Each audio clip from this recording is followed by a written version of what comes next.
Panasonic, nama yang identik dengan barang elektronik rumah tangga, sedang mengalami transformasi yang signifikan. Perusahaan ini mulai beralih dari fokus tradisionalnya. Panasonic tidak lagi puas hanya menjadi merek elektronik konsumen. Panasonic sedang merangkul masa depan yang didorong oleh inovasi dan strategi yang jelas. Perusahaan ini mengalihkan fokusnya ke sektor-sektor dengan pertumbuhan dan nilai yang tinggi. Pergeseran strategis ini merupakan respons terhadap lanskap teknologi yang terus berkembang dan dinamika pasar yang berubah. Keputusan Panasonic berakar dari kebutuhan untuk beradaptasi dan berkembang di pasar yang berubah dengan cepat. Pasar elektronik konsumen telah menjadi semakin jenuh. Persaingan sangat ketat. Margin keuntungan semakin menipis. Panasonic menyadari perlunya diversifikasi dan mencari peluang baru untuk pertumbuhan. Perusahaan ini sedang membuat langkah berani untuk mengubah dirinya. Transformasi ini bukan hanya tentang mengubah produk, ini tentang mengubah identitas inti perusahaan. Panasonic merangkul masa depan di mana ia tidak lagi hanya didefinisikan oleh perangkat yang dibuatnya, tetapi oleh solusi yang diberikannya. Ini adalah momen penting dalam sejarah panjang Panasonic. Perusahaan ini sedang menulis babak baru, yang berfokus pada inovasi, keberlanjutan, dan komitmen untuk menciptakan masa depan yang lebih baik. Arah strategis baru Panasonic dibangun di atas 3 pilar inti, energi, koneksi, dan kehidupan cerdas. Pilar-pilar ini mewakili visi Panasonic untuk masa depan dan komitmennya untuk menciptakan solusi yang mengatasi tantangan global. Setiap pilar berfokus pada area pertumbuhan dan inovasi yang berbeda, memanfaatkan kekuatan dan keahlian Panasonic yang sudah ada. Pilar energi berfokus pada teknologi baterai Panasonic, terutama kepemimpinannya dalam baterai kendaraan listrik. Panasonic adalah pemasok utama untuk Tesla dan produsen kendaraan listrik terkemuka lainnya. Perusahaan ini berinvestasi besar-besaran dalam memperluas kapasitas produksi baterainya. Panasonic bertujuan untuk memanfaatkan pertumbuhan pesat pasar kendaraan listrik.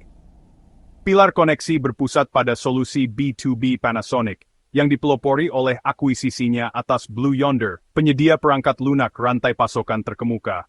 Perangkat lunak Blue Yonder membantu bisnis mengoptimalkan rantai pasokan mereka. Hal ini mengarah pada peningkatan efisiensi dan pengurangan biaya. Akuisisi ini memposisikan Panasonic sebagai pemain kunci di pasar manajemen rantai pasokan digital yang berkembang pesat. Pilar kehidupan cerdas mencakup kekuatan tradisional Panasonic dalam peralatan rumah tangga dan teknologi perumahan. Namun, fokusnya bergeser ke arah solusi hemat energi dan sistem manajemen energi rumah terpadu. Panasonic sedang mengembangkan produk dan layanan untuk menciptakan ruang hidup yang lebih berkelanjutan dan nyaman. Pergeseran strategis Panasonic bukannya tanpa tantangan. Perusahaan telah mengalami restrukturisasi yang signifikan untuk merampingkan operasinya dan memfokuskan sumber daya pada pilar strategis barunya.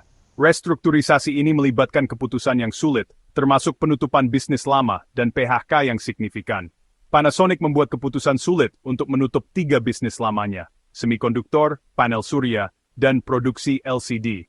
Bisnis-bisnis ini telah berjuang untuk mendapatkan keuntungan. Langkah ini memungkinkan Panasonic untuk memusatkan sumber daya pada area pertumbuhan intinya. Dalam langkah yang bertujuan untuk meningkatkan efisiensi dan mengurangi biaya, Panasonic mengumumkan PHK 10.000 karyawan. Keputusan ini meskipun sulit dianggap perlu untuk menciptakan organisasi yang lebih ramping dan lebih gesit.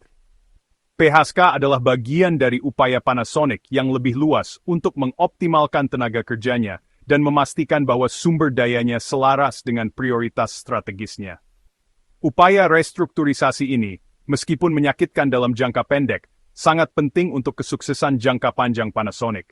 Dengan merampingkan operasinya dan berfokus pada kekuatan intinya, Panasonic memposisikan dirinya untuk pertumbuhan dan profitabilitas yang berkelanjutan di tahun-tahun mendatang. Transformasi strategis Panasonic menawarkan pelajaran berharga dalam adaptasi bisnis dan perencanaan strategis. Kesediaan perusahaan untuk merangkul perubahan, meskipun itu berarti membuat keputusan yang sulit, adalah bukti komitmennya terhadap kesuksesan jangka panjang. Pengalaman perusahaan menyoroti pentingnya beberapa prinsip strategis utama. Pertama, efisiensi sangat penting. Upaya restrukturisasi Panasonic, termasuk PHK dan penutupan bisnis yang tidak menguntungkan, menggarisbawahi pentingnya efisiensi operasional dalam mendorong profitabilitas. Kedua, kemampuan beradaptasi adalah kuncinya. Pergeseran Panasonic dari fokus tradisionalnya pada elektronik konsumen menunjukkan pentingnya kemampuan beradaptasi dengan dinamika pasar yang berubah dan kemajuan teknologi. Ketiga, keberlanjutan adalah strategi bisnis inti. Fokus Panasonic pada solusi hemat energi dan teknologi energi terbarukan, sejalan dengan meningkatnya permintaan global akan produk dan layanan berkelanjutan. Perusahaan menetapkan target keberlanjutan yang ambisius, dengan tujuan untuk mengurangi emisi CO2-nya sebesar 300 juta ton pada tahun 2050. Perjalanan Panasonic adalah bukti kekuatan transformasi strategis. Dengan merangkul perubahan, berfokus pada efisiensi, dan memprioritaskan keberlanjutan, Panasonic berada pada posisi yang tepat untuk masa depan yang sukses dan berdampak. Pengalaman perusahaan berfungsi sebagai pelajaran berharga bagi bisnis lain yang menavigasi kompleksitas lanskap global yang berkembang pesat saat ini.